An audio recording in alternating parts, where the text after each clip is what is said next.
కోరుతూ హైదరాబాద్లో జరిగేటువంటి మహాధర్నాకి జిల్లా వ్యాప్తంగా నలుమూలల నుంచి ప్రజానికం అంతా కదిలి రావాల్సిందిగా ఈ సందర్భంగా సిపిఎంఎల్ న్యూ డెమోక్రసీగా కోరుతున్నాం.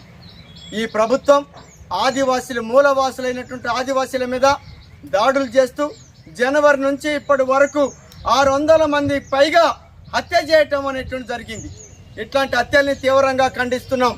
అట్లాగే ఇట్లాంటి హత్యలకు ఎందుకు ఈ ప్రభుత్వం మతోన్మాద బీజేపీ మోడీ అంశాలు పూనుకున్నారంటే ఈ అడవులంతా కార్పొరేట్ పెట్టుబడిదారులకి కట్టబెట్టేందుకు, అలాగే ఈ అడవులలో ఉండేటువంటి ఒక ఖనిజ సంపద ఏదైతే ఉన్నదో ఆ సంపదనంతా వాళ్ళకి చట్టవిరుద్ధంగా దారాదత్తం చేయటందుకు పూనుకున్నది.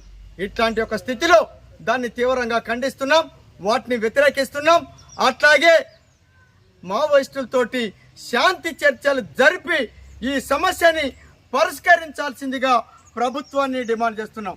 అట్లా కాకుండా హత్యలతోటి రాజ్య హింసతోటి ఇక్కడ వర్గ పోరాటాల్ని ఆదివాసీ పోరాటాల్ని ఆదివాసీల్ని హంతం చేసేటువంటి ఒక కార్యక్రమాన్ని కొనసాగిస్తే మాత్రం దానికి వ్యతిరేకంగా ప్రజా ఉద్యమాలు రోజు రోజుకు తీవ్రతరమవుతాయి.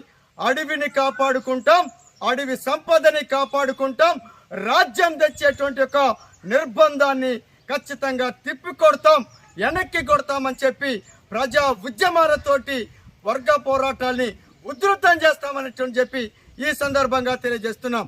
అందులో భాగంగానే కొమరారంలో ఈరోజు CPIML new democracy Illandu division committee ఆధ్వర్యంలో ర్యాలీ పెట్టుకుంటే పోలీసులు అట్లాంటి దాన్ని అడ్డుకొని జరపట్టేందుకు వీలేదని చెప్పి అడ్డుకున్నారు.